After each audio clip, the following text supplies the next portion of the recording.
حکومت نے پیٹرولیم مصنوعات کی قیمتوں میں کمی کا اعلان کر دیا۔ پیٹرول کی قیمت میں 8.47 روپے اور ڈیزل کی قیمت میں 6.7 روپے فی لیٹر کمی کر دی گئی۔ ایک رپورٹ کے مطابق وزیر اعظم شہباز شریف نے یوم آزادی پر عوام کو تحفہ دیتے ہوئے پیٹرولیم مصنوعات کی قیمتوں میں کمی کا اعلان کر دیا۔ پیٹرول کی قیمت میں 8.47 روپے کمی کے بعد فی لیٹر پیٹرول کی قیمت 269.43 روپے سے کم ہو کر 260.96 روپے ہو گئی، جبکہ ڈیزل کی قیمت 6.7 روپے کی کمی کے بعد فی لیٹر ڈیزل کی قیمت 272.77 روپے سے کم ہو کر 266.7 روپے فی لیٹر ہو گئی۔ واضح رہے کہ گزشتہ روز ایک رپورٹ میں باخبر ذرائع نے بتایا تھا کہ عالمی منڈی میں ان اہم مصنوعات کی قیمتوں میں گزشتہ 15 دن کے دوران $3 فی بیرل سے زائد کی کمی ہوئی ہے، تاہم اس کا انحصار حتمی حساب کتاب اور موجودہ ٹیکس کی شرحوں پر ہے۔ پیٹرول کی قیمت میں 8.50 روپے سے 9.20 روپے اور ڈیزل کی قیمت میں 8 سے 9 روپے فی لیٹر تنزلی کا امکان ہے۔ حکام نے بتایا کہ گزشتہ 15 روز کے درمیان بین الاقوامی مارکیٹ میں پیٹرول کی اوسط قیمت گر کر $84 فی بیرل، جبکہ ڈیزل کے نرخ تنزلی کے بعد $91 پر آ گئے ہیں۔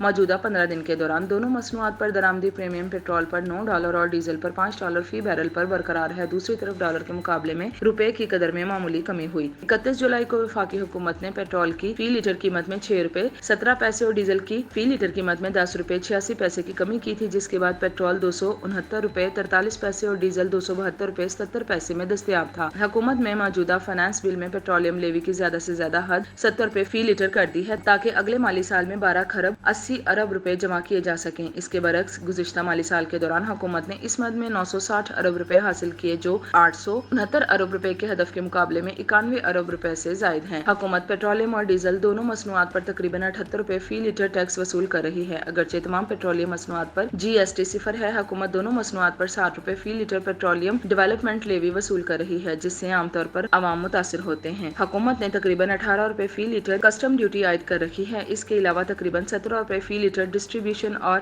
سیل مارجن آئل کمپنیوں اور ان کے ڈیلرز کو ملتا ہے۔